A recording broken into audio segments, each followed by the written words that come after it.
começar, bom dia. Bom dia. É uma alegria ter vocês aqui. O retiro é uma tradição já antiga da gente, desde a época da igreja que a gente fazia retiros. E quando a gente veio para o movimento espírita, o primeiro movimento que nós tivemos em termos de movimento foi com o GECOD acolhendo o grupo Amando a Serviço da Luz, que depois deu origem ao CEPAS. Depois nós tivemos retiros do CEPAS, o GECOD e a Fraternidade. Então hoje a gente continua essa tradição com CEPAS, Astral e GEI. E vocês não sabem a alegria desse movimento. Sabe por quê? A maioria das pessoas entendem ainda a causa espírita como a casa espírita. A casa é apenas um lugar que a gente se identifica, mas a causa é muito maior, né, Gustavo? Sem dúvida. E a intenção nossa é criar laços. Grupo espírita que não mantém laço afetivo, ele não se mantém. Então a gente sabe da realidade que nós estamos vivendo.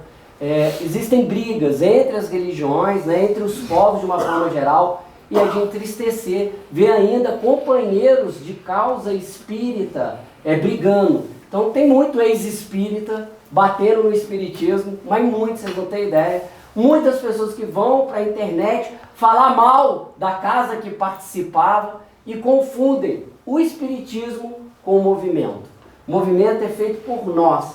Se o movimento não está legal, de quem é a culpa? Nossa. Então, esse trabalho de aproximação, de empatia, de entendimento do outro, não é algo que a gente espera de fora, é algo que a gente faz de nós. Então, esse encontro é para a gente criar laços, celebrar a nossa fraternidade em nome do Cristo. Aí alguém me perguntou, não, se eu fui separado do namorado, a ideia é essa, né? Porque com as pessoas próximas, a gente já tem relação, não é? E a gente precisa criar relação com aquelas pessoas que a gente conhece pouco. E aí a gente tem tanto a aprender um com o outro. Então, para a gente dar início, vou chamar aqui o Sidmar para fazer a prece inicial para a gente. Sidmar é o atual secretário-geral do CEPAS, né? E ele vai dar o início para a gente. E o final vai ser feito a prece com o Daniel, tá, Daniel? Já se prepara. Meus irmãos, muito bom dia. Bom dia. Convidados nesse momento para aqueles que preferirem fechar sobre os nossos olhos físicos, nos vincular a esse ambiente, coletivamente, e juntos louvar ao Pai. Louvar pelo dom da vida, por nossa saúde, por essa manhã bonita que nós fomos premiados. Agradecê-lo por tudo isso.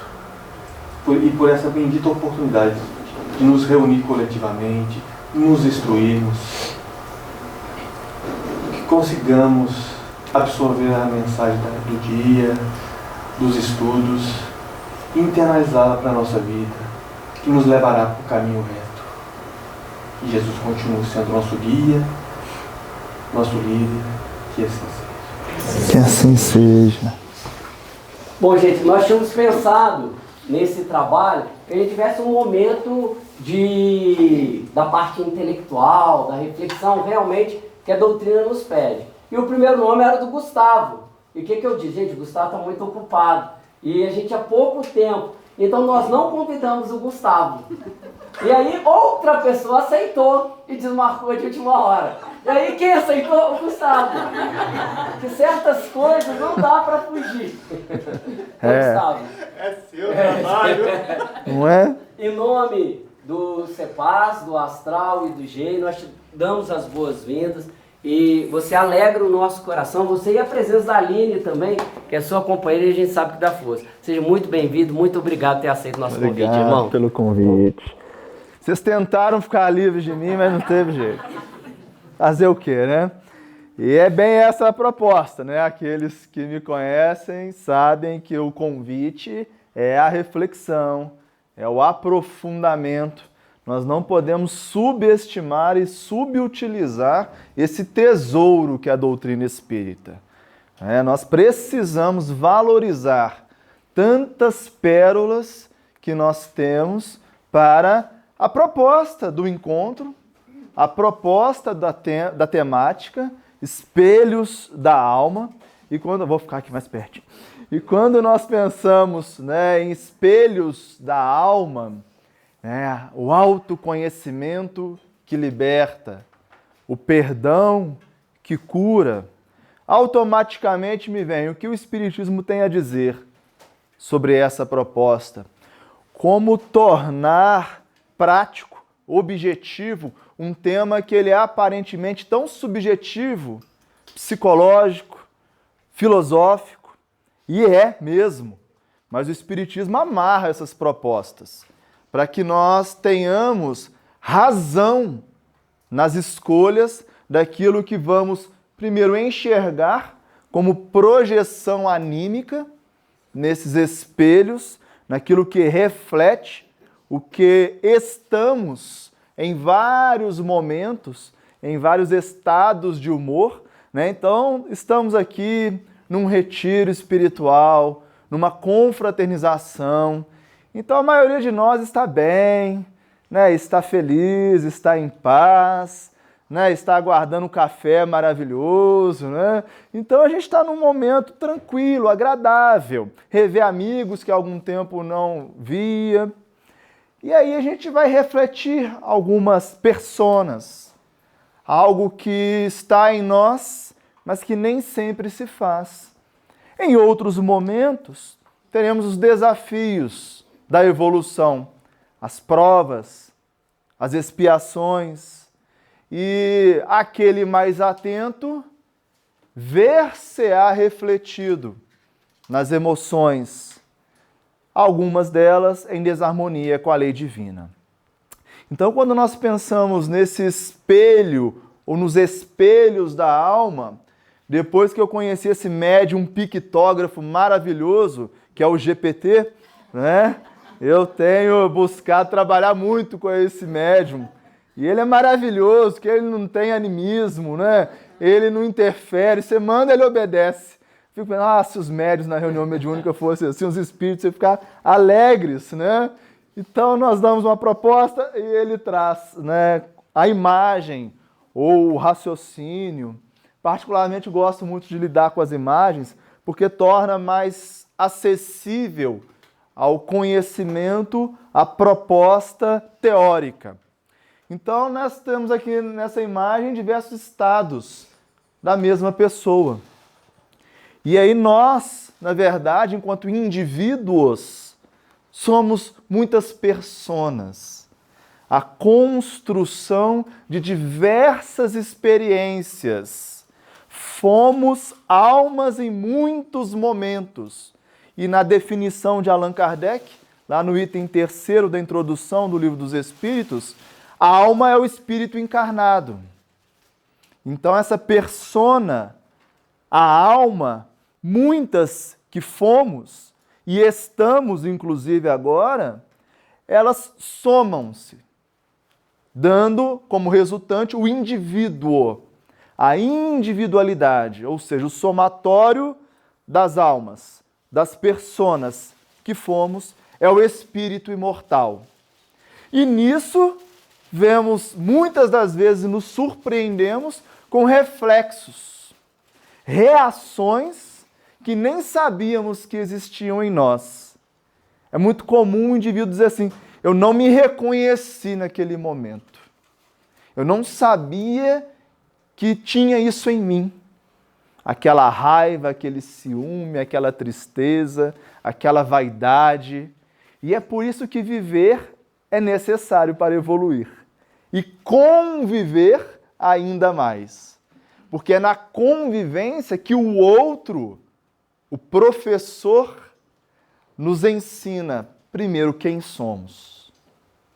E aí nós vamos trabalhar as duas subtemáticas da proposta, que é o autoconhecimento que liberta, o perdão que cura. Então, o autoconhecimento que liberta vai atingir quase 90% da nossa temática, porque entendemos que a partir do conhece-te a ti mesmo, o restante torna-se mais fácil ou menos difícil. Então, vamos lá, né, ao nosso camarada Sócrates, que eu sei que o Nelsinho tanto gosta, né, que nos aponta lá nessa foto tirada por um iPhone 16, né? 600 anos antes de Cristo. Olha lá a definição do templo de Delfos, que maravilha, que em seu pórtico estava escrito: conhece-te a ti mesmo. De onde Sócrates tira a proposta que ele vai trabalhar, né? Só sei que quanto mais sei, nada sei. E isso é importante para nós, porque o espelho que reflete a imagem do objeto ou do indivíduo nos ajuda a sabermos um pouquinho sobre nós. Essa perspectiva de fora, do externo.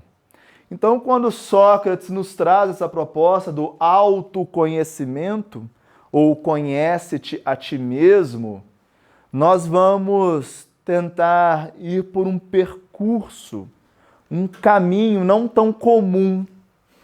Eu tenho essa mania, eu tenho uma certa dificuldade de repetir, sabe? Então, quando eu vou num lugar, eu gosto de ir por um caminho diferente, pegar uma estrada nova, né? Esse lugar aqui, inclusive, é muito legal, né? Eu, minha esposa e nossos filhos viemos aqui passar um final de semana, uns 13 anos atrás. O PP era pequenininho, né? Pequenininho. E a gente chega, nossa, eu não lembro de nada, tá tudo tão diferente, né? Não, era assim mesmo, sua memória que é ruim, né? A memória dela, com certeza, muito melhor que a minha, né? Embora ela ache o contrário. Mas o que é? É esse novo, esse diferente, esse olhar diferente, talvez para a mesma coisa. E o Espiritismo nos propicia ir por caminhos diferentes para estudar o mesmo tema. Então, conhece-te a ti mesmo, em geral, tem uma proposta, tem um caminho que nós que propomos divulgar o Espiritismo tentamos utilizar. Mas, né, como vocês não me convidaram, né, primeiro, quando tiveram a ideia, eu falei, eu vou me vingar deles, tá? Que espírito inferior que sou ainda. Então nós vamos por um caminho, né, para dar aquela espremida nos neurônios, sabe? Para criar ali novas redes neurais, para trabalhar a neuroplasticidade. Ou seja, vamos pensar um pouquinho diferente sobre autoconhecimento? Que tal uma proposta diferente? Que tal referências que não são novas, mas não são tão utilizadas?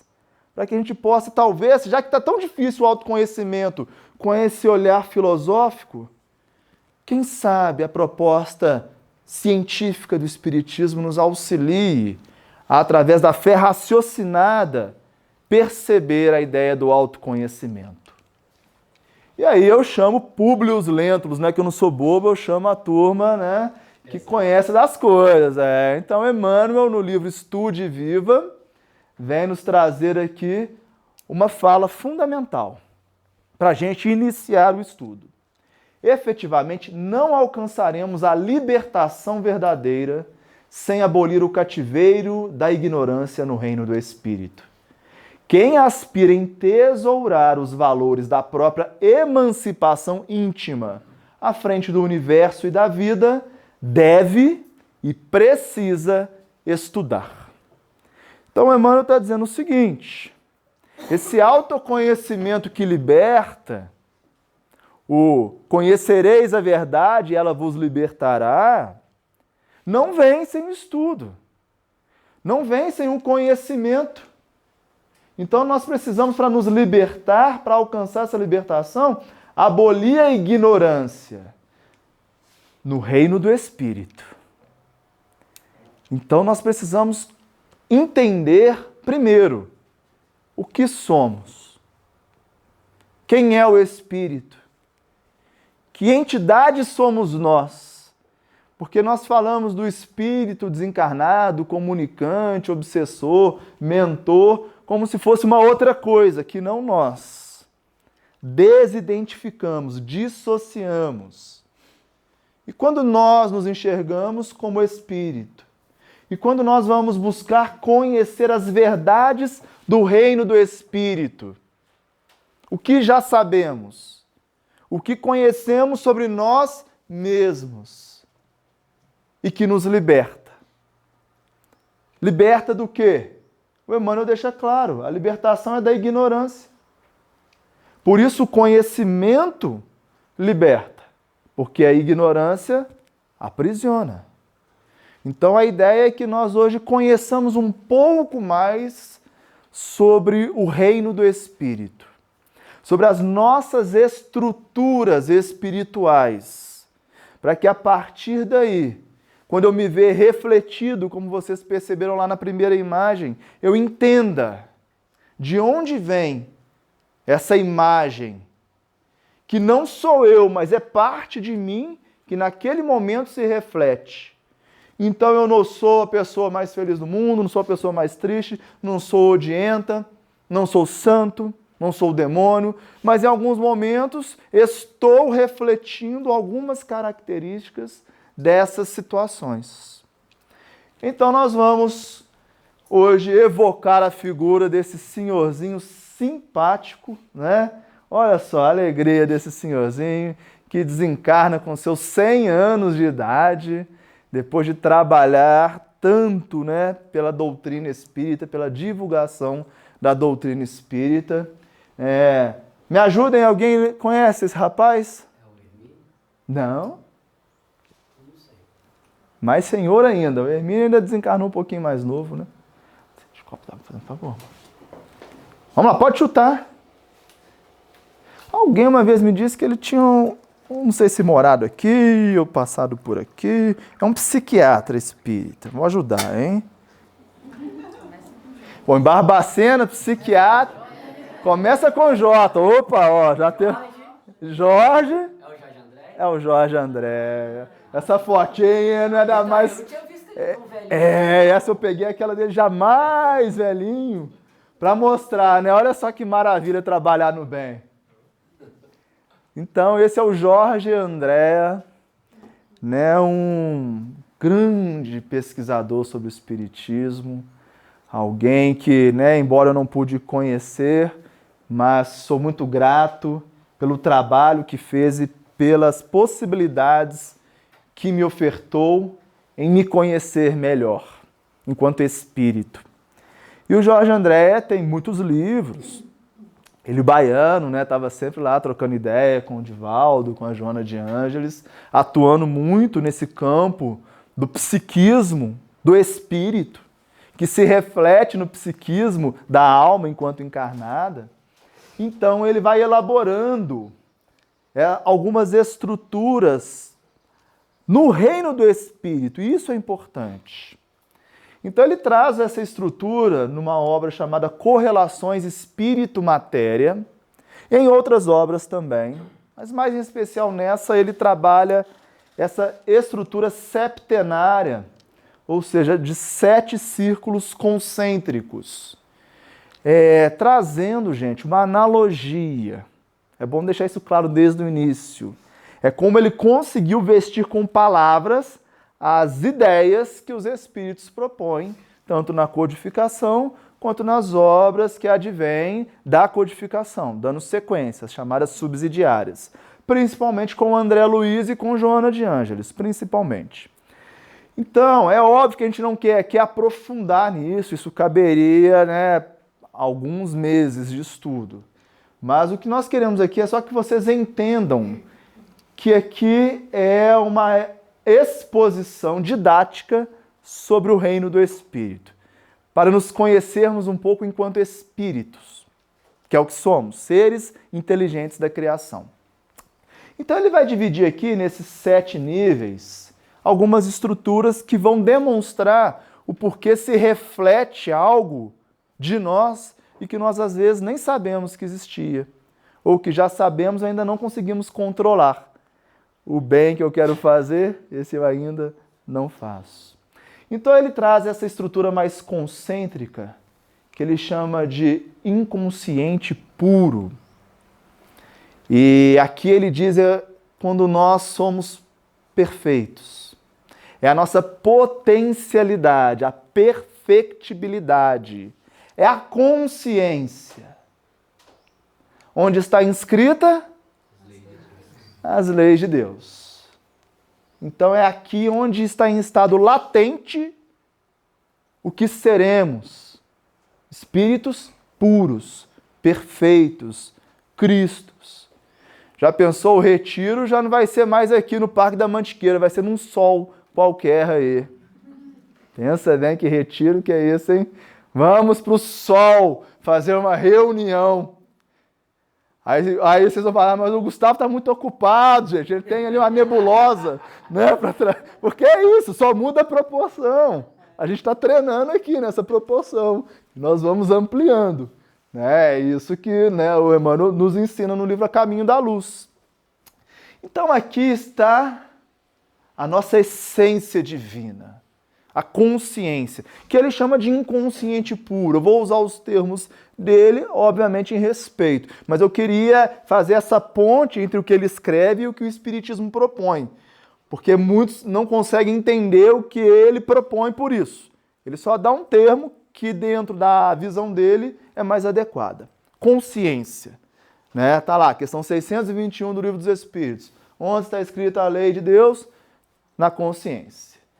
Então aqui somos puros, já, em estado latente. É a semente que já tem o fruto, a árvore em estado latente, o vir a ser.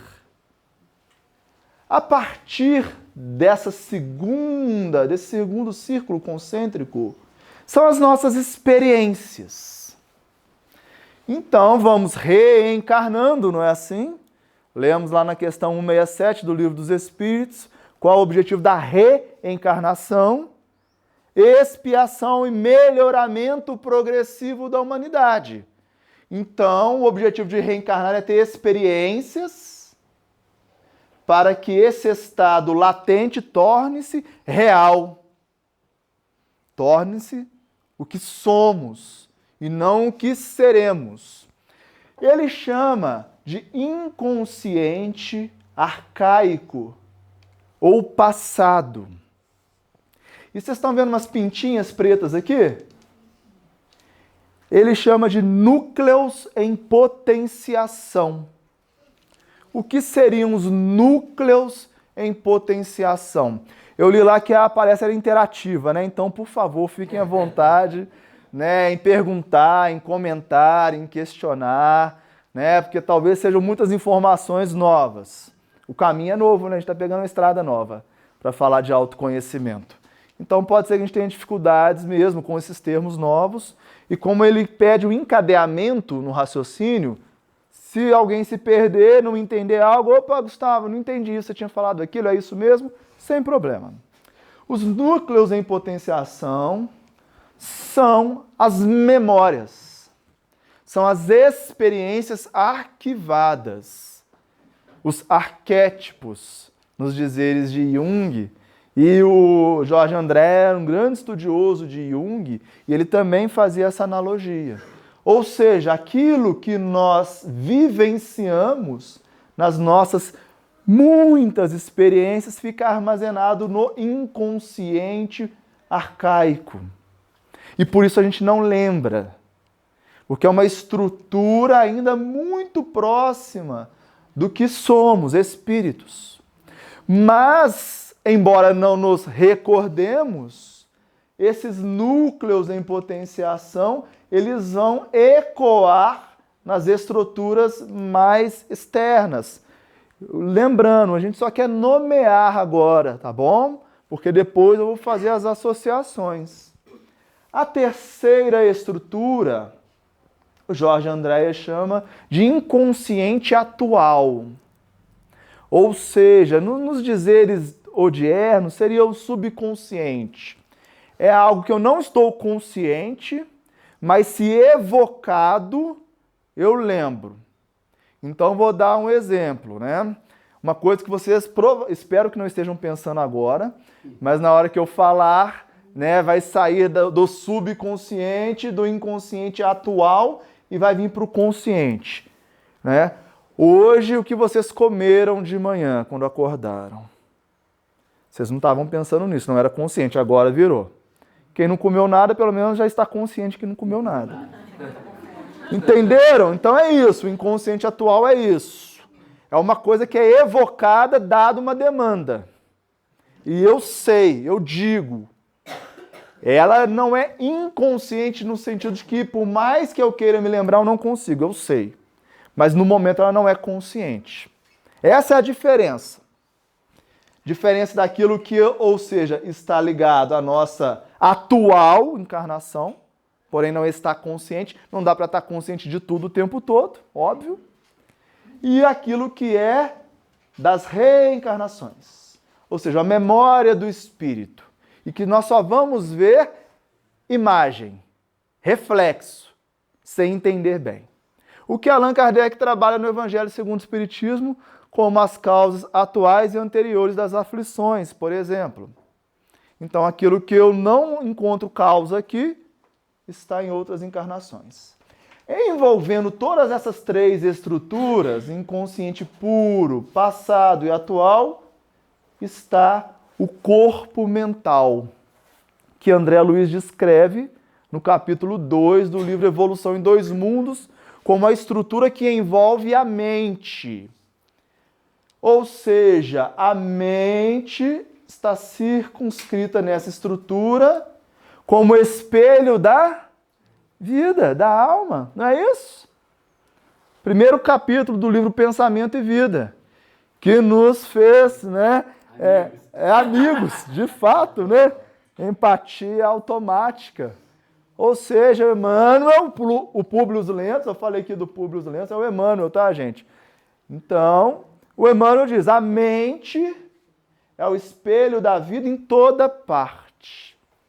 E diz mais, a mente é o campo desperto da consciência.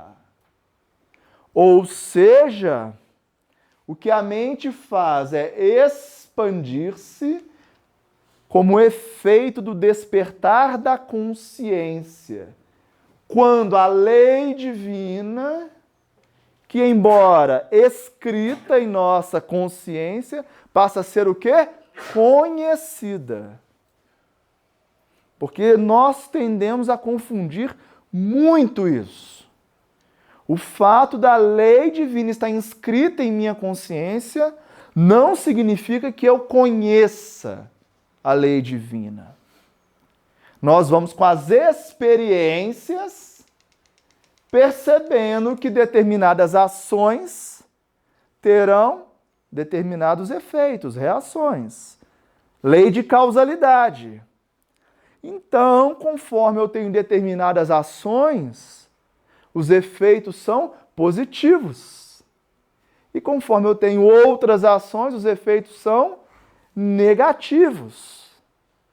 E isso de uma maneira muito primitiva, no início da nossa jornada evolutiva, vai criando a inteligência primitiva, o instinto, os reflexos condicionados, depois as emoções, os sentimentos, que tem por amor o sentimento por excelência. Que é quando o Cristo diz, eu sou. Eu sei disso. Ou seja, eu tomei posse do livro da vida inscrito em minha consciência. E eu gosto sempre de dar um exemplo, aqui não tem um livro, mas imagine que eu dei um livro para você e eu te peça para falar o que está na página X. E, em geral, o que é que nós vamos fazer? Ter que abrir o livro, não é? E ler. O fato de dar o livro não significa que vocês saibam, porque tem o livro. Não então, é seu, né? Não é?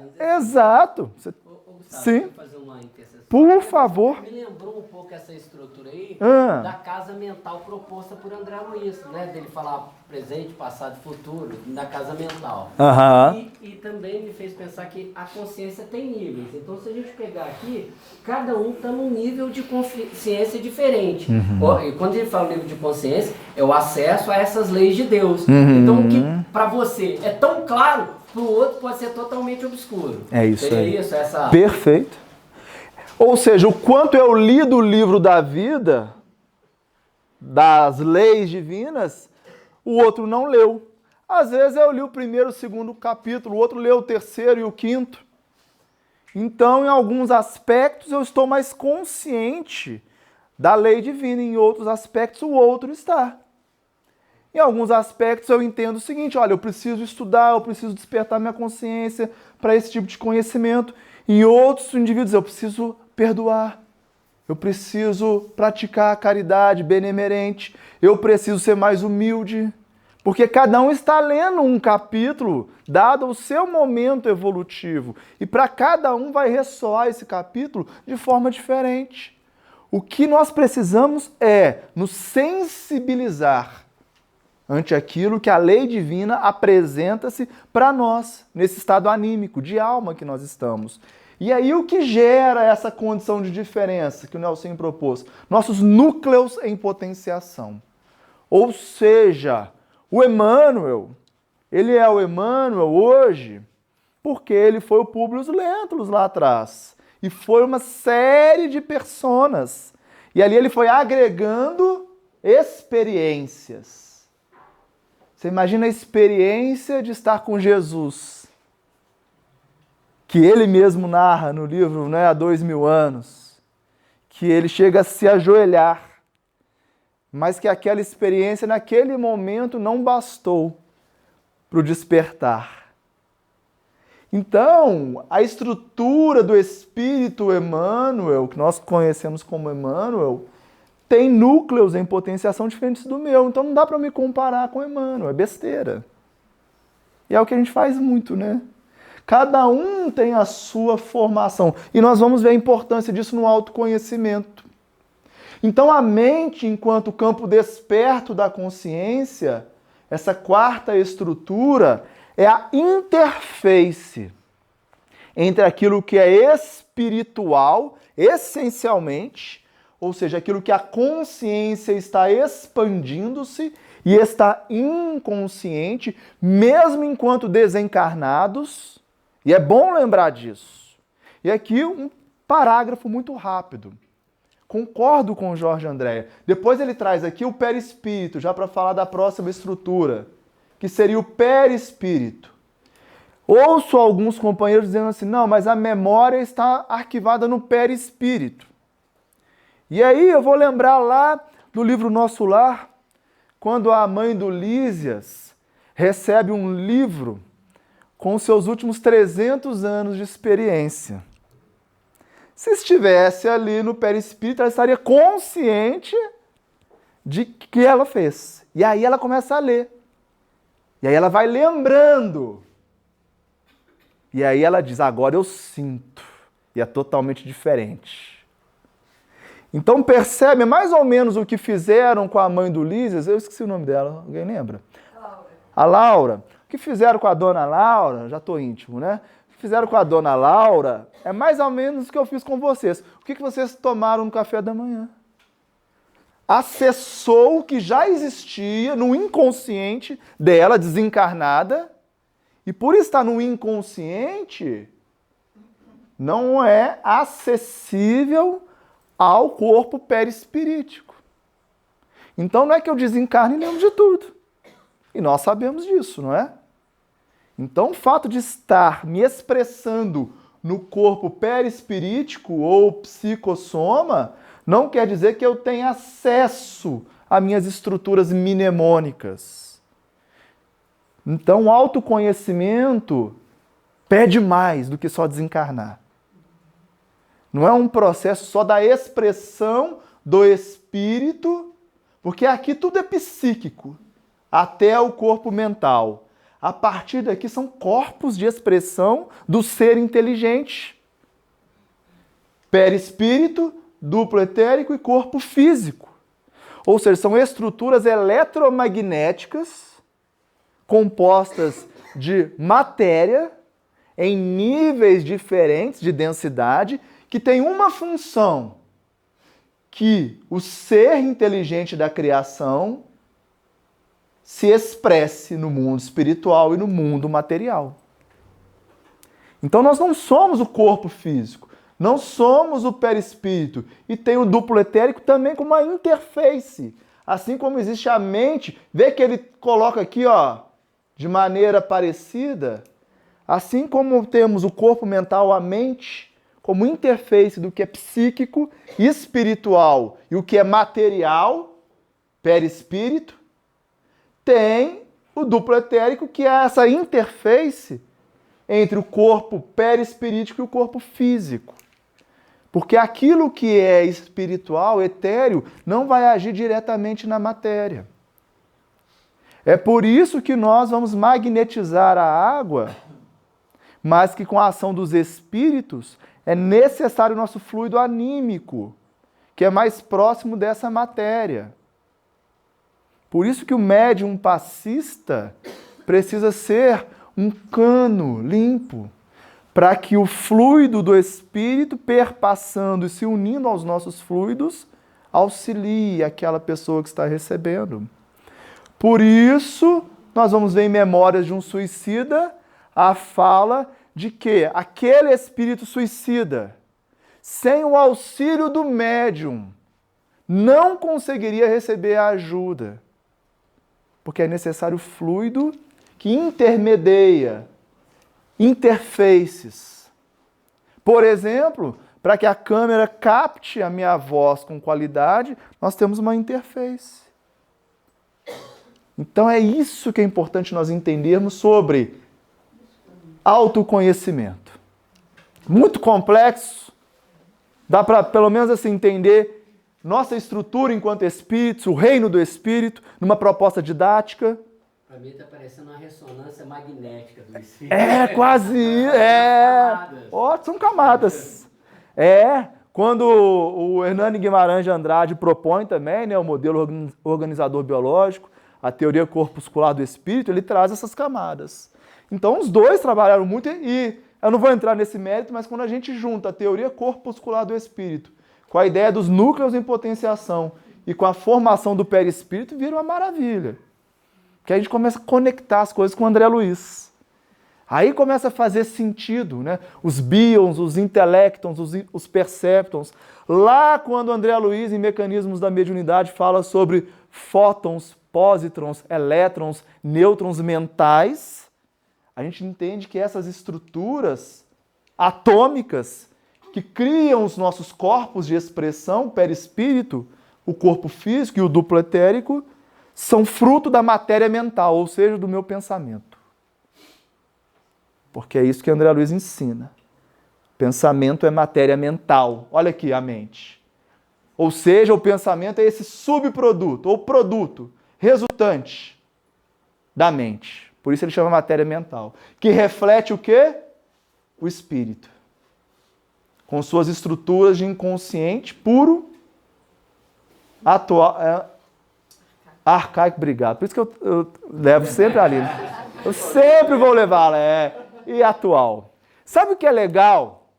Só um parênteses. Quando a gente fala de o espírito estar pronto, e de que o mal e o bem são como água e óleo, isso é Kardec, né? E o espírito está pronto a Jesus. É que, como é que a consciência desperta? Como é que o campo desperto da consciência hipertrofia, amplifica? Simples. Quando as estruturas dos núcleos em potenciação estão em harmonia com a lei divina, elas adentram ao inconsciente puro, despertando a consciência. Quando as nossas experiências estão em desarmonia com a lei divina, elas não adentram. Então elas coagulam aqui e precisam o quê? Ser expulsas. Então a consciência está dormindo.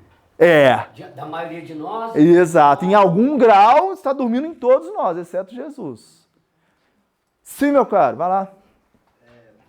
Levando em consideração que em 1857 ainda não existiam os conceitos de inconsciente, pré-consciente e consciente. E levando também em consideração que muitos, como foi dito, estão dormindo, precisam de um gatilho para fazer o despertar da consciência. Podemos dizer que a pergunta aonde está escrito a lei de Deus hoje seria respondida como no inconsciente, ou numa visão mais otimista no pré-consciente? É isso que o Jorge André propõe, com o nome inconsciente puro. Mas eu preciso traduzir na linguagem espírita, que não tinha esse termo que Freud traz depois, né? Então, é por isso que eu tenho que ter esse cuidado, e por isso que às vezes o espírita lê Jorge André e fala, isso aqui não está falando de espiritismo, não. Isso aqui não é espiritismo, não. Eu me lembro, né? Eu vou contar o milagre, não vou contar o santo.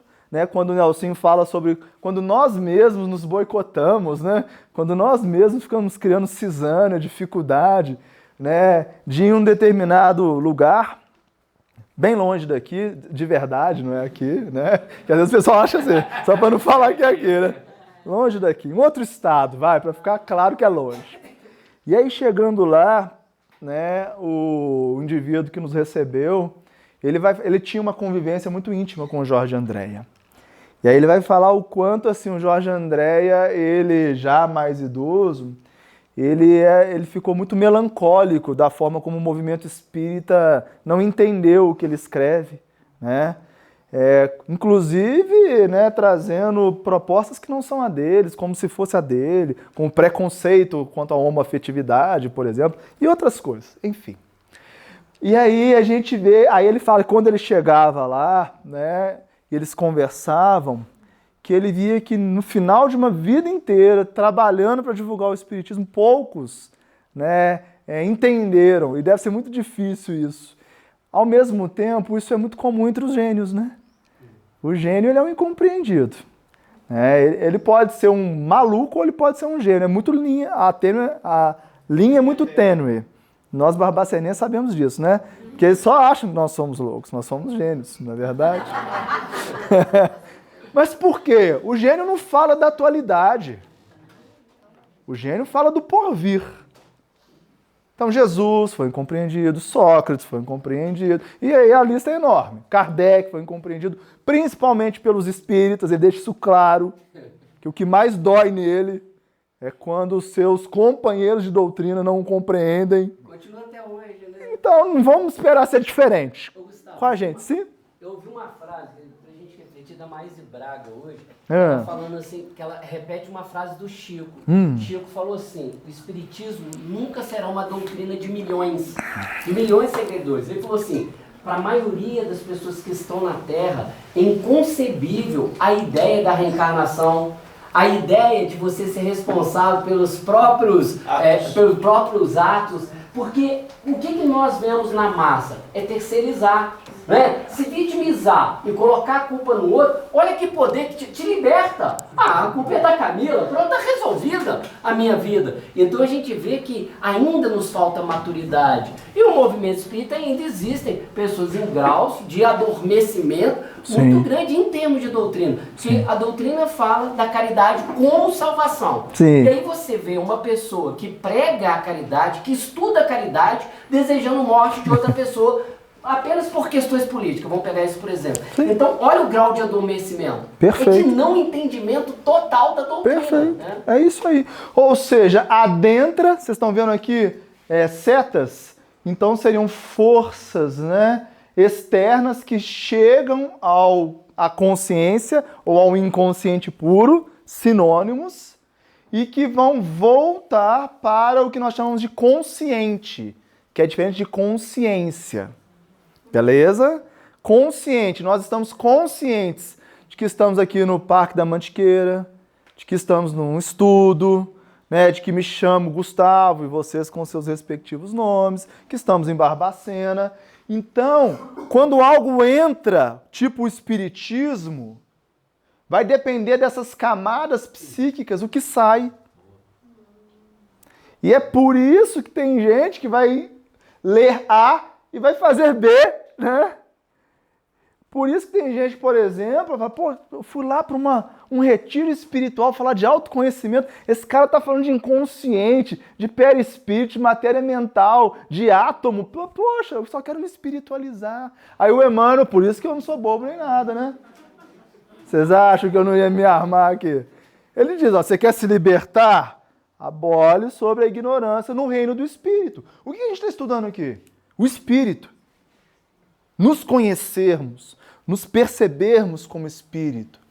Então a gente está criando aqui uma estrutura lógica para depois refletirmos na prática. Ou seja, estamos nos instruindo, olha, essa força centrípeta, ele chama de força centrípeta, de fora para dentro, para depois nos educarmos, essa força centrífuga, de dentro para fora. O que o Emmanuel também no livro Pensamento e Vida trata, instrução e educação.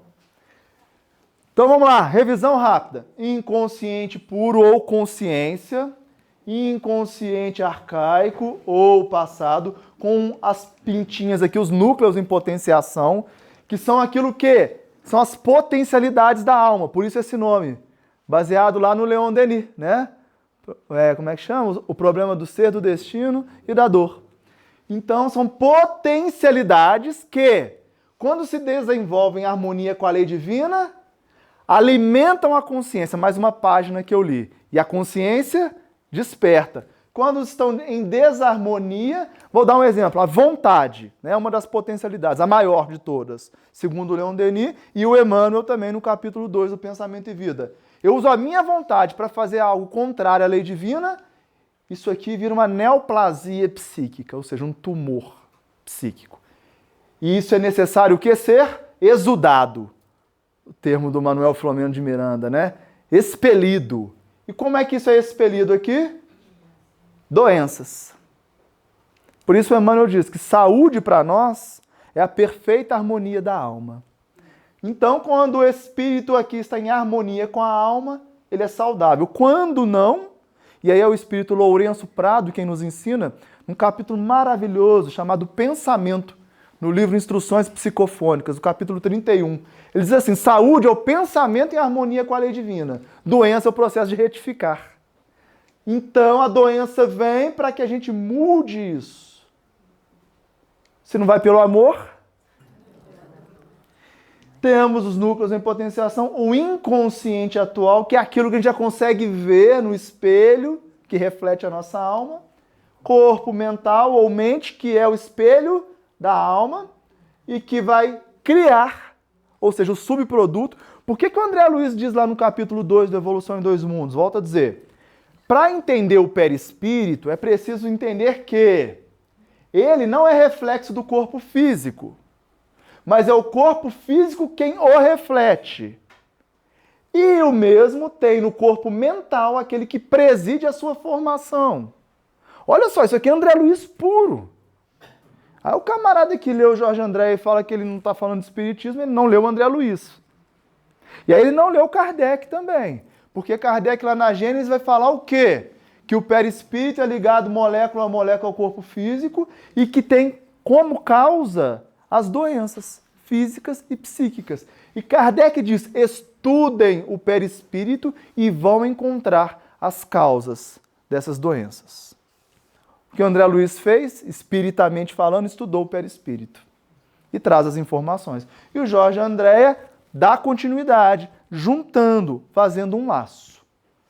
Então, até aqui psíquico, daqui para lá, perispírito, duplo etérico e corpo físico, matéria, como expressão do psiquismo espiritual. Então vamos agora, né, a veneranda Joana de Ângeles, que trabalha as questões, né, do psiquismo, do espírito. O homem possui admiráveis recursos interiores não explorados, que lhe dormem em potencial, olha os núcleos em potenciação, aguardando o desenvolvimento. A sua conquista faculta-lhe o autodescobrimento, conhece-te a ti mesmo. O encontro com a sua realidade legítima e, por efeito, com as suas aspirações reais. Aquelas que se convertem em suporte de resistência para a vida, equipando-o com os bens inesgotáveis do espírito. Então, o que a Joana de Ângeles está dizendo aqui é que a conquista dos recursos interiores que dormitam enquanto potencialidade é que nos faculta o autodescobrimento, que é o autoconhecimento, que gera a liberdade. Então vamos pensar nesses recursos interiores. Que recursos são esses ainda dormitando em parte, que é um potencial, mas ainda não é ação, para que nós alcancemos a liberdade através do autodescobrimento. Vamos voltar nessa estrutura, ela vai ficar bastante com a gente, né? E aí eu trouxe uma fala do Emmanuel, não é, que exemplifica o que a Joana de Ângeles propôs. não é? Então, lá no livro Seara dos Médiuns, capítulo 2, ele diz assim: desejando, sentes, sentindo, pensas, pensando, realizas, realizando, atrai, e atraindo, reflete. Olha só, gente. Conhece-te a ti mesmo, autoconhecimento, espelho da alma. Então aqui o Emmanuel traz um manual de autoconhecimento. Porque às vezes é difícil dizermos, eu sou assim, eu sou assado. Então o autoconhecimento que liberta é tomar posse das nossas potencialidades, que já se expressaram aqui, mas estão aqui. E tudo começa no que eu desejo. Mas é muito difícil saber o que a gente deseja. Por quê? Porque a vaidade, o orgulho, nos faz recalcar o que a gente deseja. Desejo é uma coisa, vontade é outra. É bom deixar isso claro. Por isso o Emmanuel usa vontade, o Leon Denis utiliza vontade. Porque, por exemplo, vamos dar um exemplo muito didático. Eu posso estar agora com um desejo de tomar um café. Nossa, estou morrendo de desejo de tomar um café. Mas a minha vontade diz, olha, eu estou aqui fazendo a palestra, não está na hora de tomar café, meu camarada. Está suculento, eu estou olhando aquele café. Ou seja, o desejo é da ordem do inconsciente, perceberam? Algo em mim me convida a tomar café. Talvez uma dependência de cafeína, que tem outras causas anteriores a isso, né? Mas a vontade barra. Não é a gerente esclarecida da mente? Olha aí de novo. Então a vontade, ela tem como função dar vazão ou não aos nossos desejos. Porém, como nós escamoteamos nossos desejos, porque senão nós vamos ter que assumir coisas para nós mesmos que são inconcebíveis para um espírita, não é? Eu preciso partir do que é mais fácil. Ou seja, do conhecido para o desconhecido. Para aquilo que é prático, é real e que não dá para eu mentir para mim mesmo.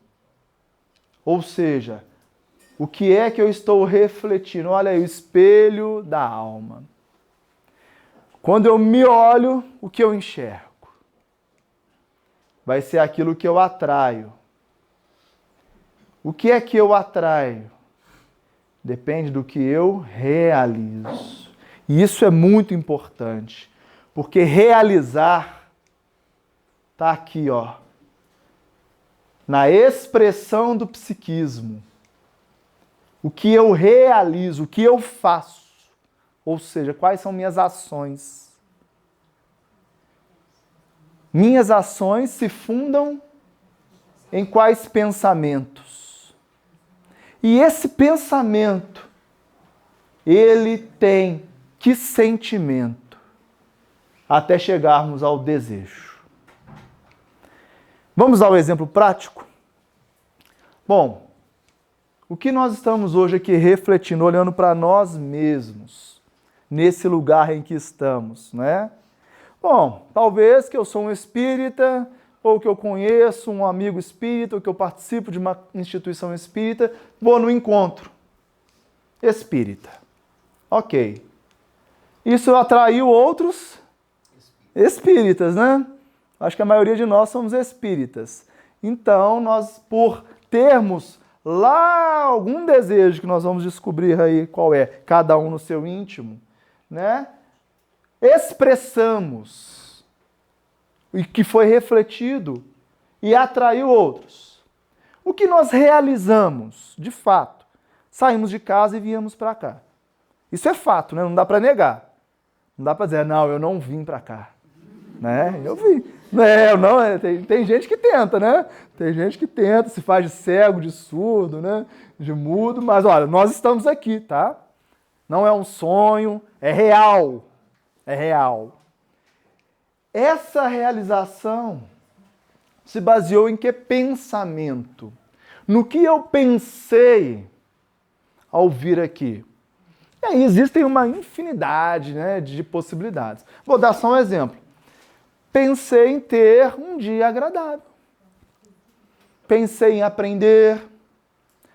Achei que não ia ser tanto, que o cara ia falar tão tecnicamente lá, mas tudo bem. Né? Pensei que ia conhecer um lugar novo, pessoas novas. Né? Isso, ia comer bem. Isso aí isso é fato, né? Encontro espírita. Ou seja, eu posso ter tido uma série de pensamentos que são processos lógicos que geraram uma realização, uma ação. Agora o negócio começa a ficar mais complexo, que nós vamos para as estruturas mais subjetivas. Ou seja, esse pensamento, a matéria mental, que constitui os núcleos em potenciação e que se reflete na criação do psicossoma, do perispírito, essa matéria mental, ela está vibrando em que sentimento? Porque é isso que o Aulus nos explica. Né? E é bom que está gravando, porque eu vou trazendo as referências. Por favor, visitem depois as referências. Você vai passar aqui 500 slides, ninguém aguentar, né? Então, pelo menos para isso a minha memória serve, para não botar muito slide aqui e trazer essas conexões. Então, lá no capítulo 41 do livro Instruções Psicofônicas, chamado Sentimento, o Aulus diz assim: o sentimento é o campo vibrátil do pensamento. Ou seja, pensar é uma coisa. Pensamento é matéria, tá, gente? O Emmanuel também fala sobre isso no Pensamento e Vida. É matéria, gente. É basicamente aqui, esse passador. É uma matéria. Agora, o que eu vou fazer com essa matéria, onde ela é aplicada, depende do sentimento. Posso usar aqui para passar o slide bonitinho? Posso tacar na cabeça de um que está dormindo aí, né? Então, a matéria tem ação, ela escolhe... Não. Ou seja, o sentimento, aí a gente já começa a entrar num trabalho de autoconhecimento, do desenvolvimento das potencialidades, que quando eu tenho controle sobre elas, aí eu alcanço a minha libertação através do autodescobrimento. Tenho preguiça, tenho raiva, tenho medo, tenho ciúme, tenho apego. Opa, agora eu vou fazer o que com isso? Aí eu me conheço e me liberto da ilusão de achar que sou perfeito ou que sou bom. Bom é Deus, Jesus ensinou, né? Então, quando eu reconheço através dos efeitos aquilo que é causal, ou seja, pensei em vir aqui, com que sentimento? Uma alegria maravilhosa ir lá. Me dá uma paz. Aí eu amo estudar, é uma coisa maravilhosa, assim, aprender coisas novas, né? Ou, putz, vou ter que ir lá, né? Nelson me convidou, pô. Achei que ia dormir até mais tarde esse domingo, Nelson me manda essa mensagem. Uma semana antes, caramba, bicho. Vou lá, né? E esse sentimento é a questão. Porque se ele é o campo vibrátil do pensamento, embora eu realize, o que eu vou atrair e refletir vai depender desse campo vibrátil, que é efeito do... Então eu desejo o quê quando eu venho para cá, de verdade? Estou dando esse exemplo aqui, mas serve para tudo na vida. Gustavo, sim.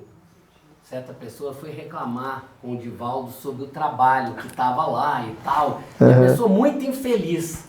E ele falou para ela, larga. Ela perguntou para ele, mas você está me mandando largar o bem? Ele falou, o bem não pode fazer mal.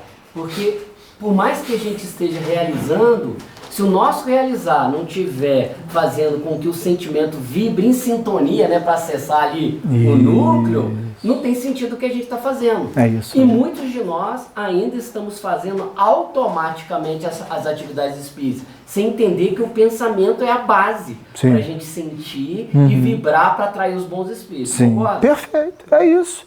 Então não basta ir na reunião mediúnica. Quando o Kardec vai trazer as orientações no Livro dos Médiuns, que os espíritos superiores só se prestam a comparecer em reuniões de pessoas que estão sinceramente desejando se instruir, a gente acha que engana os espíritos, gente. E aí Kardec deixa claro, ou os espíritos, né? Se abstenha. Sempre, é o Divaldo falando, ó, se abstenha, gente, você não é obrigado. O Emmanuel tem uma mensagem no livro Pão Nosso, acho que é o capítulo 11, se eu não me engano, chamado O Bem é Incansável. Ele diz algo mais ou menos assim, né? Quando o desânimo, né, te visitar no trabalho no bem, saiba que esse trabalho não provê de fonte no bem, no amor. Ou seja, você está desejando alguma coisa que não o bem. Talvez algo para si. Então, nós precisamos assumir isso. Eu faço muito isso. Quando eu estou meio desanimado, o que está acontecendo? O que eu estou desejando? Eu lembro, né, no início, né, do meu processo de começar a fazer estudos, né, eu venho de um mundo em que número era muito importante, né? Eu tocava na noite, né? Então, o que é que o artista altamente vaidoso, orgulhoso quer? Quer público. Ensaio é chato demais, né? Não tem ninguém te vendo, né? Treinar em casa é muito chato. E a gente só faz isso por quê? Aí pensa, o cara é disciplinado, né? Não, o cara só é vaidoso. Ele só quer treinar muito para chegar lá, todo mundo bater palma. Aí quando eu começo a entender, isso é autoconhecimento. Poxa, viajei 5 horas, tem 3 doninhas para me ouvir. Né? Lá no Sossego, lugar que nós fomos semana passada, né? Desde lá eu vou todo ano nesse lugar. Eu me obrigo, sabe? É.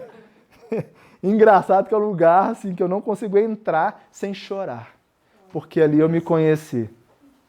Uma casinha pequenininha, no meio do nada, na roça, na zona rural de Guidoval. Alguém já ouviu falar em Guidoval? Não, só... Quer dizer, ninguém nem ouviu falar. Eu estou falando da zona rural de Guidoval, que é um tanto quanto distante de Ubá, essa cidade um pouquinho maior. Temos uma companhia da região ali, eu vi, né? Então, estou falando. Não sei se você conhece o Sossego, já ouviu falar lá na Dona Conceição? Não. Então, essa... é um sossego. Você está fazendo palestra assim, estava aqui. É uma maravilha. Mas é isso. Aí você começa a se questionar. A ponto de poder ser sincero e dizer, pera, eu não estou aqui pelo motivo certo ainda. Eu preciso estar. E aí, a reforma íntima, tão falada, né, por nós, começa a acontecer. Quando você reconhece esse processo de engenharia reversa que o Emmanuel ensinou pra gente. Ó, olha aqui, ó.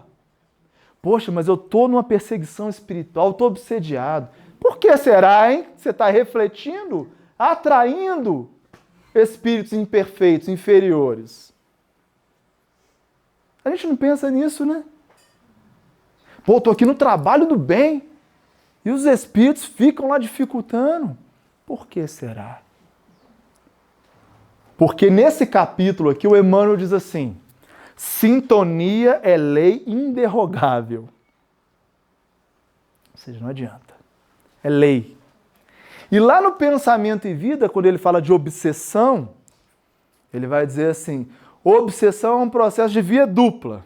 Ninguém é obsediado sozinho. Então, obsessor e obsediado estão vibrando numa frequência que gera sintonia. Não existe obsessão sem sintonia, tá, gente? A gente pode usar o termo influenciação. A gente pode usar o termo obsessão simples, que é o que Kardec diz, o indivíduo sabe que está sendo importunado, perseguido pelos espíritos, mas isso não o afeta. É diferente de subjugação. Do processo de influência espiritual que me afeta. E aí, quando lá no item 274 do Livro dos Espíritos, Kardec pergunta se há regra, lei, né, de autoridade, eles dizem que a autoridade é moral, ou seja, tem quem manda e tem quem obedece, eu vou entender que eu preciso entender sobre os meus desejos, meus sentimentos, para que eu vibre no meu campo psíquico e perispirítico. Não é assim? Não é a sintonia de perispírito para perispírito, a turma do curso de mediunidade aí, Nelson. Vamos ver se a turma está estudando mesmo, né? Então, o meu perispírito está vibrando em que frequência? Para sintonizar-se com o perispírito do obsessor ou do mentor. O que é mais fácil, entrar em sintonia com os espíritos sofredores ou com os mentores? Conhece-te a ti mesmo. E aí nós vamos começando, a partir do conhecimento, nos libertar. Cada criatura, continua Joana, é a soma das próprias experiências culturais, sociais, intelectuais, morais e religiosas. O seu arquétipo é caracterizado pelas suas vivências, não sendo igual a de ninguém. A sua identidade é, portanto, a individualidade real, modeladora da sua vida, usufrutuária dos seus atos e realizações. Ou seja, dentro da proposta de autoconhecimento que liberta, talvez o essencial, primordial seja: eu sou diferente de todo mundo. Eu sou indivíduo. Meu arquétipo, meus núcleos em potenciação, né? Minhas experiências não são iguais a de ninguém. As minhas experiências culturais, sociais, intelectuais, morais, religiosas são diferentes das de todo mundo. Por isso que na outra slide lá, o capítulo 2 é cartão de visita, né? O título. Cartão de visita, né? É o que eu apresento espiritualmente, vibracionalmente. Ou seja, tá aqui o meu cartão, sou eu que faço isso, sou eu que sou assim. E ninguém mais é assim. As pessoas podem ser parecidas. Vamos dar um exemplo? A nossa experiência aqui de hoje é a mesma, mas cada um vai sair de um jeito. Esse é o lance. Então não dá para comparar a minha experiência com a da Aline, da Melissa, do Nelsinho, do Sidmar. Eu vou ter a minha experiência, vocês vão ter a de vocês. O que nós devemos fazer é nos esforçar para que seja a experiência mais proveitosa possível. Mas eu não devo me comparar. Então a comparação, dentro do exercício de autoconhecimento, ele não deveria acontecer. O que nós temos é um referencial, que é Jesus. Mas ele é guia e modelo. O que não significa que nós devamos nos comparar a ele. E sim nos respaldar naquele guia, naquele modelo. E muitos dizem, eu estou tão distante de Jesus, eu não sou digno sequer de trabalhar para Jesus. Mas Jesus não quer que você seja igual a ele para trabalhar para ele. Na verdade, é o trabalho que nos levará a sermos como ele. Trabalho é meio, não é fim. Então, dentro dessa ideia, é importante nos libertarmos da comparação. Porque enquanto eu me comparo com o outro, acontece uma coisa muito complexa. Eu não olho para o que eu tenho de especial. Que fazeis de especial, né? Tem uma mensagem do Emmanuel no Vinha de Luz, capítulo 60. E ele conversa muito com o que o Nelsinho trouxe aqui no início, o seguinte, e Jesus dizia, olha, tratar bem ao outro, né, agradar, abraçar os seus, os publicanos também o fazem, os fariseus. E vós, que fazeis de diferente? Que fazeis de especial? Todos nós temos algo de especial, no sentido de especialidade. Que todas essas experiências me dão a condição de fazer de maneira individual. Ninguém faz igual. E aí eu não olho para isso, eu olho para aquilo que eu quero fazer igual ao outro. Às vezes eu ouço muito isso, o pessoal está começando a fazer palestra lá na casa. Gustavo, que eu vejo você faz assim, como é que é? Eu falo, é o meu jeito. Não tente. Eu não vou tentar ser igual o Nelson, que eu vou me perder, e vice-versa. Acho que é por isso que funciona, inclusive, né? Quando a gente troca. Ou seja, qual é o meu jeito? Qual é o meu jeito de ser cristão? Qual é o meu jeito de ser espírita? Qual é o meu jeito de ser pai, de ser mãe, de ser filho? Dentro de algumas estruturas que margeiam o evangelho, mas qual é o meu jeito? Nossa, eu fico ouvindo assim, né, muitas falas no consultório, principalmente de mães e pais. Ah, que eu vi esse vídeo, aí eles me mandam o vídeo do Instagram, olha aí, Gustavo. Não, isso é o jeito da pessoa. Isso vem de muito livro. Mas qual é o seu jeito de educar, de amar? Ninguém tem esse jeito. Por que você vai abrir mão do seu jeito e vai pegar o jeito, tentar fazer o jeito do outro? Eu posso aglutinar coisas boas, devo, mas quando eu esqueço da minha identidade, da minha individualidade real, eu não consigo modelar a minha vida. Minha vida não tem sentido, que acontece com muitos jovens hoje, inclusive. O Gustavo está lembrando, a gente está há muitos anos no movimento espírita e era normal receber pessoas, a pessoa fica muito empolgada e ela começa a imitar os outros. Né? Até o jeito de falar. Aí o sujeito quando vai falar, que Jesus, né? Aquela coisa bem teatral, que não tem nada a ver da pessoa. Normalmente, pessoas que se obrigavam a ser o que não eram, normalmente abandonadas. Até você encontrar o seu jeito, isso é muito importante. Só que a gente tem que entender que o nosso jeito ele tem que estar alinhado com a proposta espiritual. Tá, é o meu jeito. Igual, eu sou sincero, quem me conhece sabe. Não é para ferir ninguém. Eu vou falar aquilo que penso. Nós falamos isso no grupo de estudo ontem, sabe? As pessoas às vezes têm dificuldade de lidar com a sinceridade. Tipo assim, eu discordo de você, da sua ideia, não é da sua pessoa. E aí, por ter discordado de você, você tem em mim um inimigo. É isso aí. Por não ter essa maturidade, aquela coisa que a gente está falando, né? Perfeito. Então, assim, é muito importante o que você está falando com autoconhecimento, porque se a gente sair daqui com essa ideia de quem nós somos, é uma pergunta que ninguém vai responder, o Gustavo não vai responder pra gente. De né? jeito nenhum. Se a gente cria essa identidade e alinha com a nossa proposta espiritual, a chance de ganho é maior. E vocês estão me vendo interferir o Gustavo, que é o que a gente queria que vocês fizessem. Que é uma construção, né, Gustavo? A construção do pensamento, ela tem que ser ativa. Nós temos que sair do modo passivo, gente. Sabe? Ouve. O quanto que nós vamos guardar do que o Gustavo falou em 1 hora? Quem está fazendo o curso de mediunidade, lembra?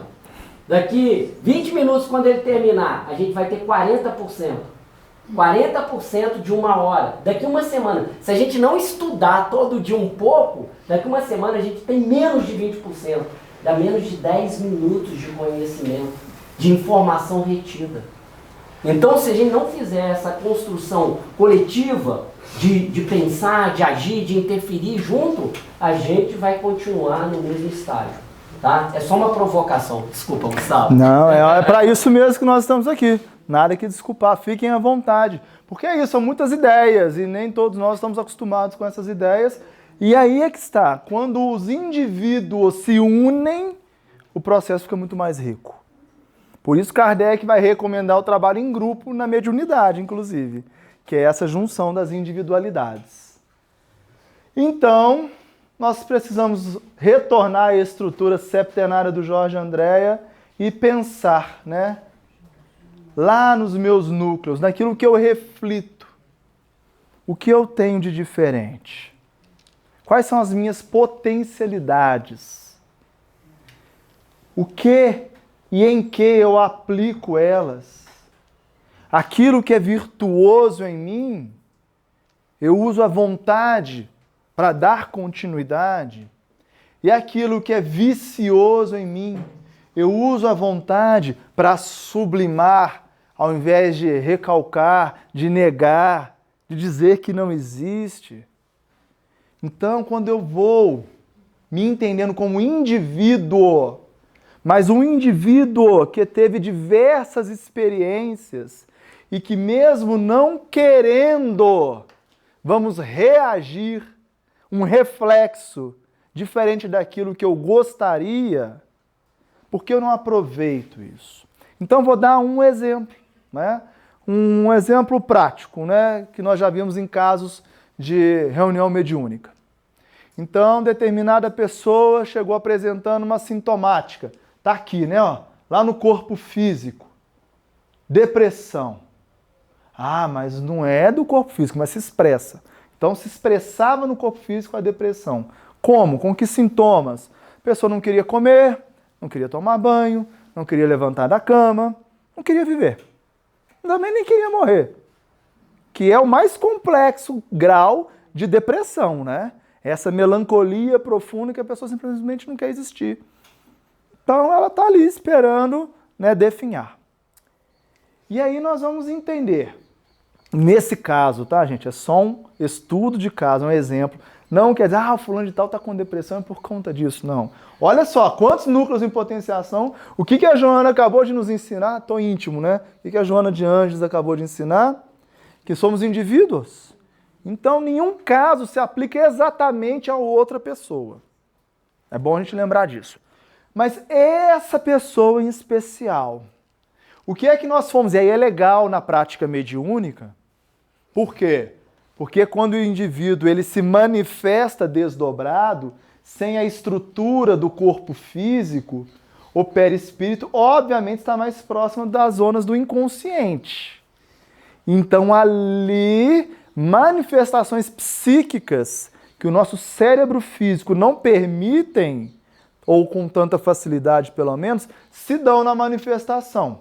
Então, é a proposta lá do Livro dos Médiuns, quando Kardec pergunta assim, entre os que são tidos por loucos, alguns são subjugados, ou seja, estão em processo de obsessão, e aí São Luís responde, né?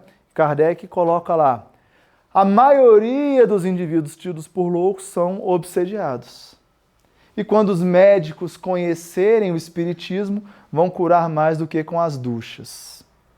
Ou seja, o espiritismo não é a ciência do espírito.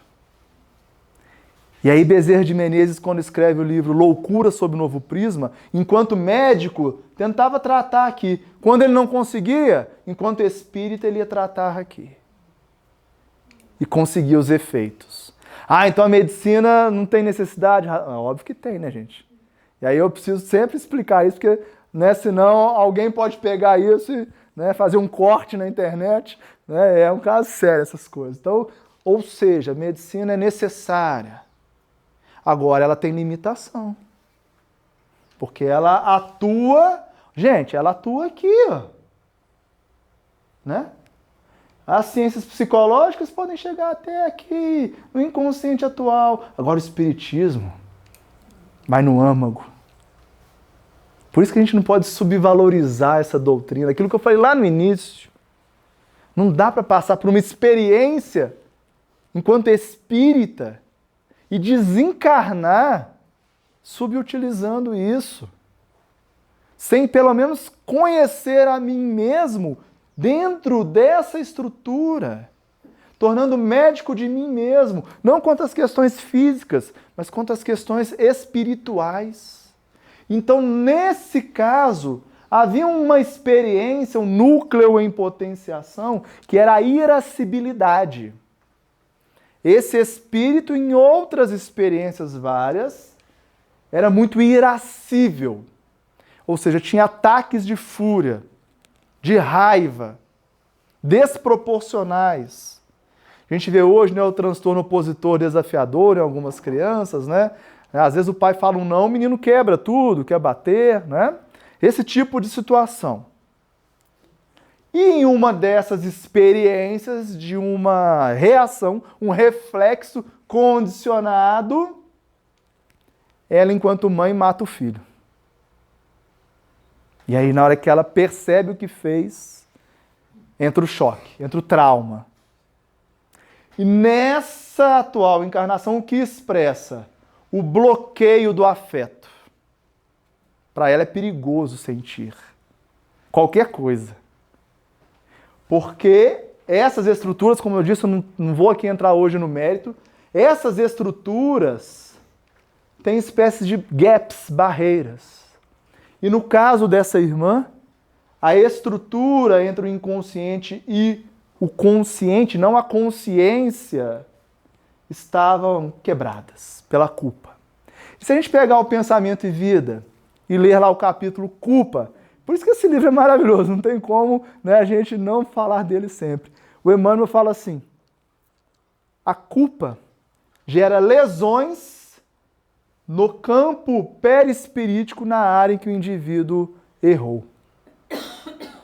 Então ela tem uma espécie de lesão psíquica. Então eu não posso ter sentimento, senão eu posso ser perigosa. E conforme ela não sabe, obviamente, disso, mas ela vai sendo orientada que, ao sentir, isso não é necessariamente perigoso, e ela vai estando acompanhada nesse processo, ela vai se permitindo sentir.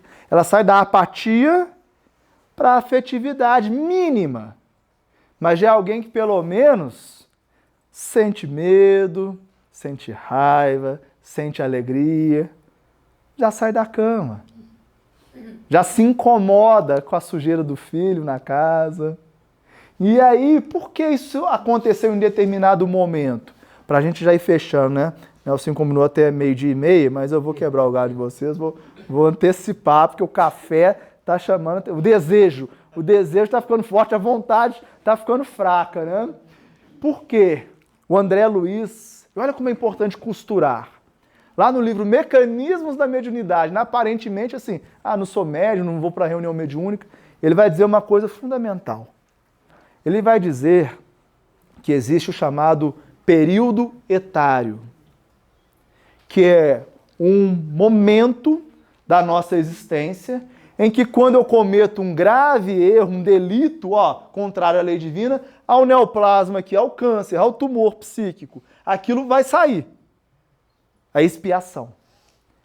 E então fica gravado no nosso psiquismo aquela faixa etária. E de repente, do nada, para quem acredita no nada, né, vem um sintoma.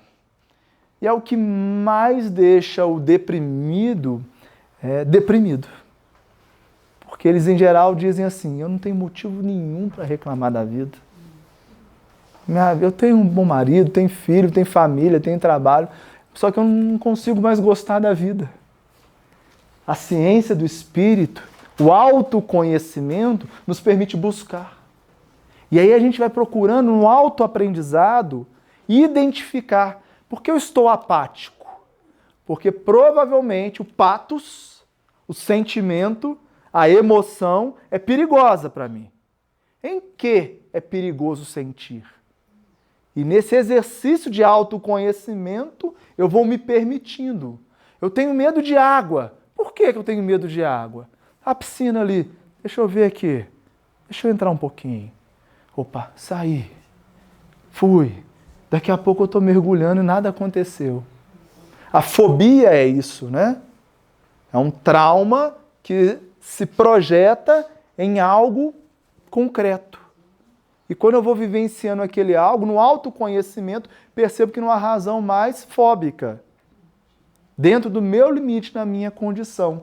Então veja que o autoconhecimento vai nos libertar de tudo aquilo que impede o quê? O despertar da consciência. E aí, só para a gente fechar, quando a gente pensa no perdão, que eu acredito que ficou claro depois de tudo que nós já estudamos agora, o quanto o autoconhecimento nos liberta, porque nos coloca em harmonia com a lei divina, o perdão, que é contrário à lei divina, aprisiona, adoece. Então, meu médium pictógrafo trouxe essa imagem bonita e a gente fecha com essa mensagem do Emmanuel, que diz assim: como perdoar? Se perdoar não se resume à questão de lábios, e sim a problema que afeta os mais íntimos mecanismos do sentimento. Bom, eu acredito que o que nós falamos aqui hoje explique como perdoar, que não é sobre dizer, não é sobre falar, é sobre sentir.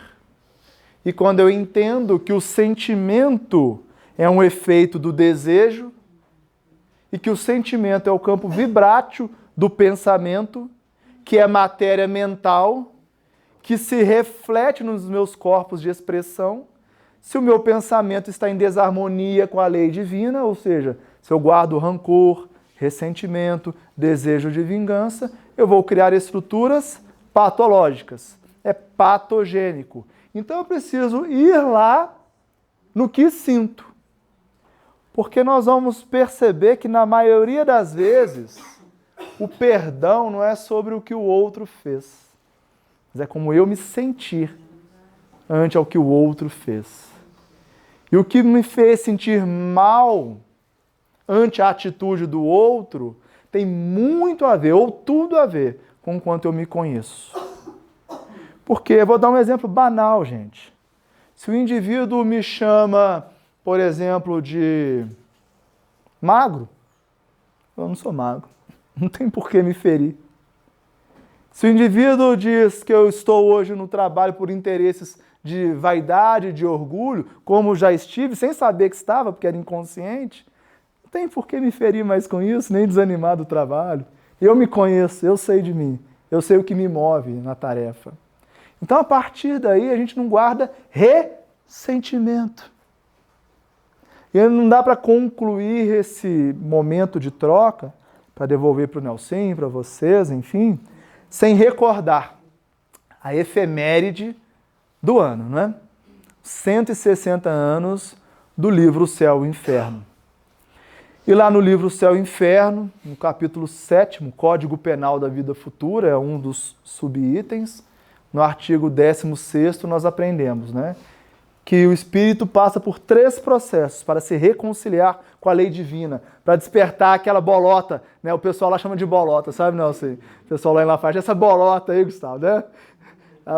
Aquela bolota do meio, para ampliar ela, a consciência ou o inconsciente puro. 3 processos: arrependimento, expiação ou reparação.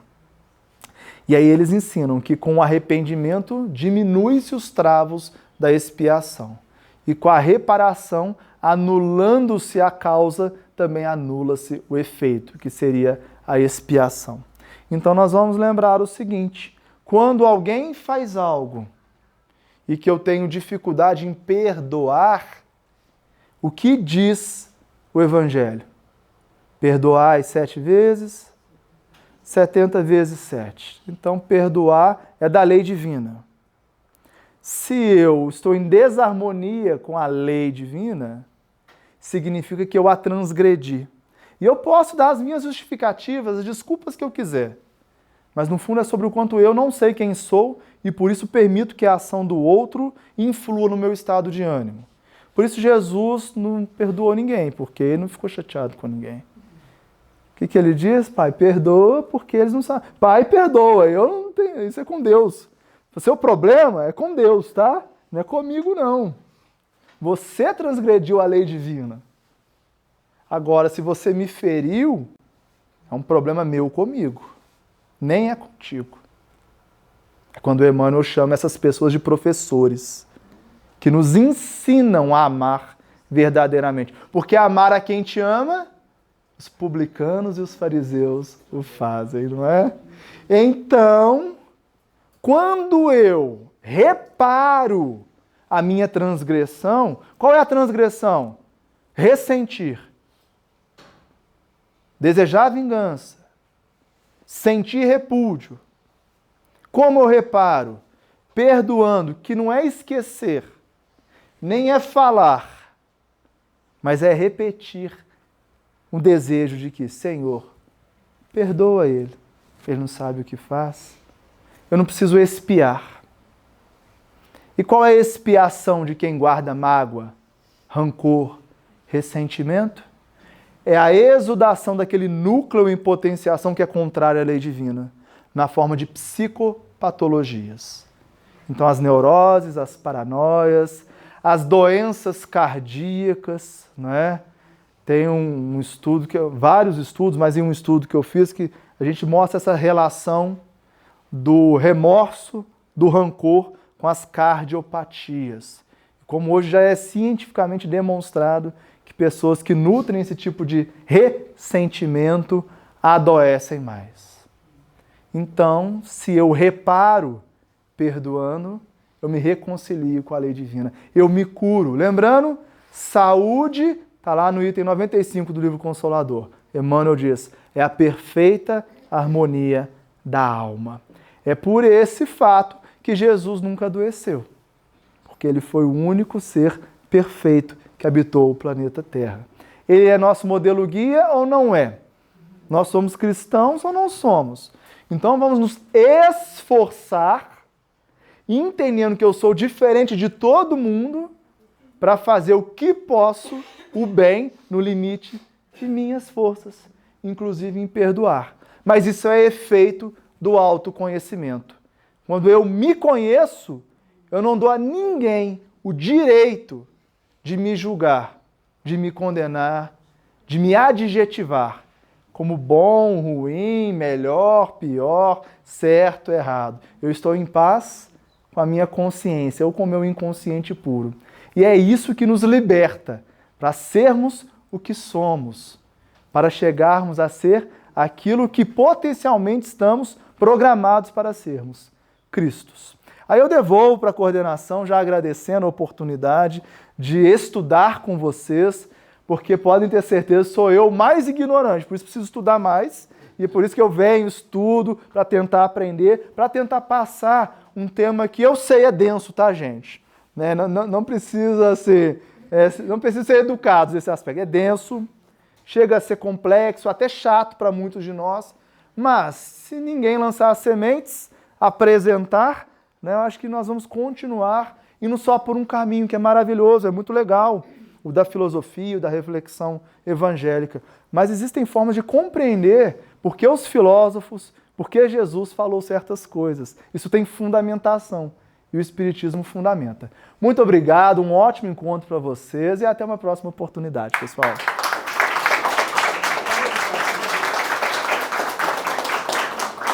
Alguém gostaria de fazer alguma pergunta? Acho que esse é o momento, né? Como disse o Gustavo, é um tema denso, mas a gente pode trazer para a nossa realidade. A proposta é autoconhecimento, né? Ele traz aqui uma visão, estudando o espírito, né? Destrinchou o espírito para a gente, mas o que a gente pode trazer para a nossa intimidade? Às vezes existam dúvidas nesse sentido. Então, eu acho que o Gustavo dá a liberdade. Se alguém quiser perguntar... Pois não, Guilherme. Gustavo, tudo que você falou aí, pelo que eu entendi, o segredo parece que estão nos núcleos potenciais, né? Perfeito. Então, assim, como gerar os núcleos potenciais corretos? Há algum atalho, alguma dica prática que você pode dar pra gente? Excelente. Cadê a cartilha? Não é? Me senti agora os espíritos lá com Kardec, né? Qual o meio prático de atingir a felicidade já nessa vida, né? Questão 919. Então, tá aqui os núcleos em potenciação. O que acontece? Eles já existem.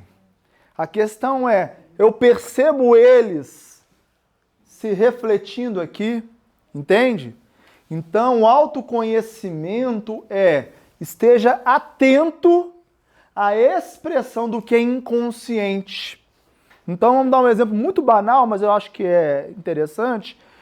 Alguém me fecha no trânsito. Vem algo.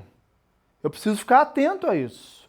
Esse é um núcleo em potenciação que está ligado à sua irascibilidade. Por que eu fiquei indignado com aquele indivíduo? Né? Será que eu nunca fechei alguém?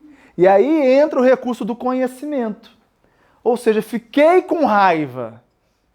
Primeira coisa, eu nunca fiz isso. Quando eu fiz, como eu gostaria que o outro pensasse, sentisse e agisse para comigo. E aí eu entro num recurso dialético comigo mesmo, em que eu me vejo sem outra opção a não ser, sou cristão. Então eu tenho que ser indulgente para com a falha alheia. Eu estou com preguiça, com desânimo. Por que será que núcleo de potenciação é esse? Vou dar um exemplo que é muito comum, né? Indivíduo reencarnou lá na nobreza, na riqueza, nunca trabalhou na vida, nasceu em berço de ouro, né? Gente, é normal que o camarada seja preguiçoso, não é não? Aí, ao invés de dizer assim, nossa, eu não presto para nada, não sirvo para nada. Olha, tem uma razão de ser. Agora, ser preguiçoso é bom? Não. Eu vou aceitar que isso se expresse? Não. O que usar? A vontade. Então, para tudo que você perguntou, a vontade para refazer o processo, ou seja, ressignificar, acho que é o melhor termo, ou para valorizar o que é bom, é o ideal, ou seja, aplicar vontade ante a manifestação do núcleo em potenciação. Não é? Agora, outros vão se criando sim, até chegarmos à perfeição. E aí, como criar novos núcleos em potenciação? Tendo novas experiências. Eu imagino que hoje aqui algumas novas experiências foram propostas. Eu acho que hoje aqui nós ouvimos coisas que talvez nós nunca tivéssemos ouvido antes. E isso vai gerar em nós, é a rede neural, né? Ou seja, são novas redes neurais, novos caminhos de raciocínio. E isso aumenta a minha capacidade de lidar com o que é velho, aquecendo novo material. Por isso, amai-vos e instruí-vos, no ensinamento de Jesus para nós espíritas. Me fiz claro? Tranquilo? A nossa amiga, acho que quer fazer uma pergunta. O livro Pensamento e Vida, que foi tão citado, a gente tem a criação lá de hábitos. Sim. Aí justamente ajudaria muito nessa compreensão quando a gente utiliza também André Luiz, quando ele fala de casa mental, né? Tem o superconsciente, o consciente e o subconsciente. Nós temos velhos hábitos. Isso. Então, quando a gente, no autoconhecimento, você vai se observando com seus velhos hábitos, com uma força, vontade, esforço e muito trabalho, você busca no superconsciente a meta, que seria Jesus como nosso exemplo, né? Perfeito. Aí a gente tem Jesus como meta, como exemplo, e a gente busca esses ideais, que é o que eu quero ser, né? Eu quero ser uma pessoa melhor, mais calma. Aí você busca isso para o seu consciente. Mas através de muito trabalho você consegue realmente mudar os seus hábitos, aí, consequentemente, aumentando o seu consciente. Perfeito. Vamos lembrar, e aí, só para a gente traduzir também aqui, o que seria o superconsciente lá do André Luiz? O que já está inscrito na nossa consciência, mas a gente não leu.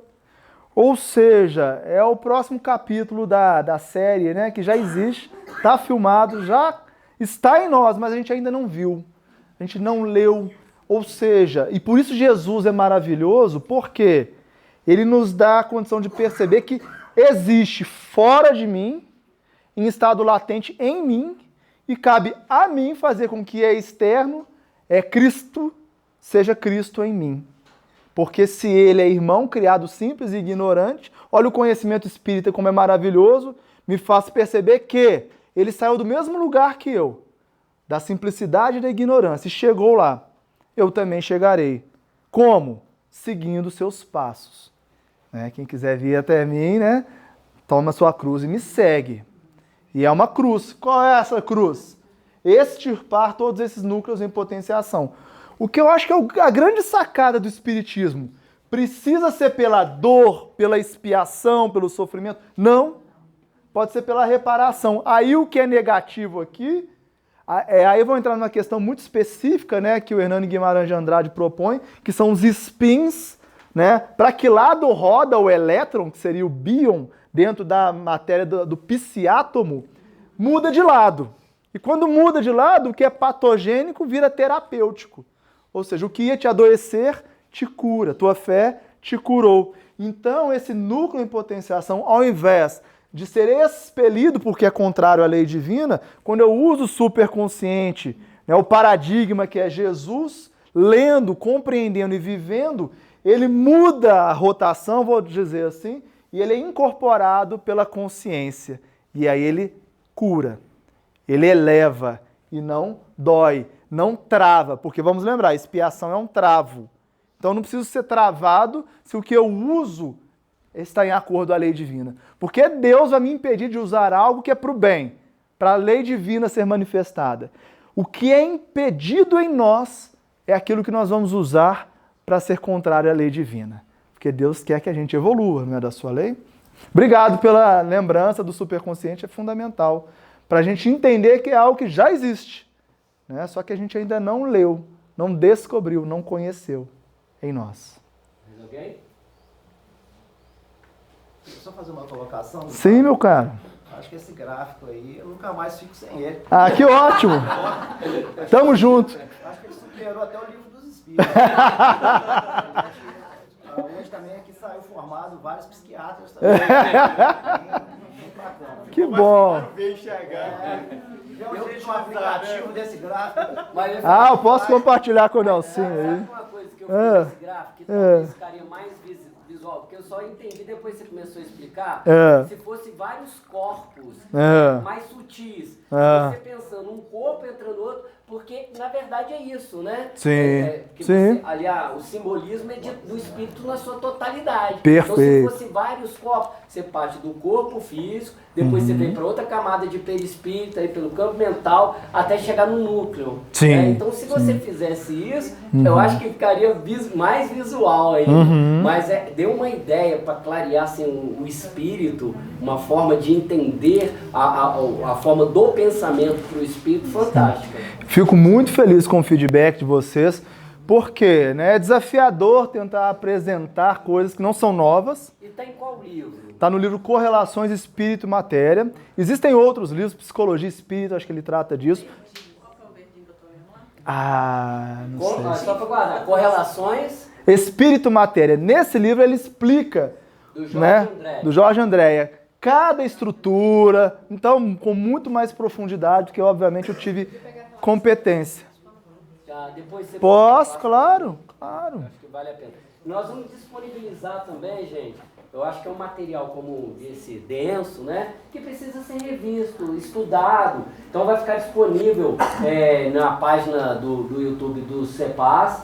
Eu peço a vocês, depois até o pessoal se inscrever, quem não está inscrito, tem a página do CEPAS, tem a página do Astral, não sei, gente, tem página no YouTube? Não, né? Então, convido vocês depois a se inscrever, a gente vai deixar disponível lá. Sim. O material também, né? Eu vou deixar contigo, Nelson. Quem quiser pode pegar.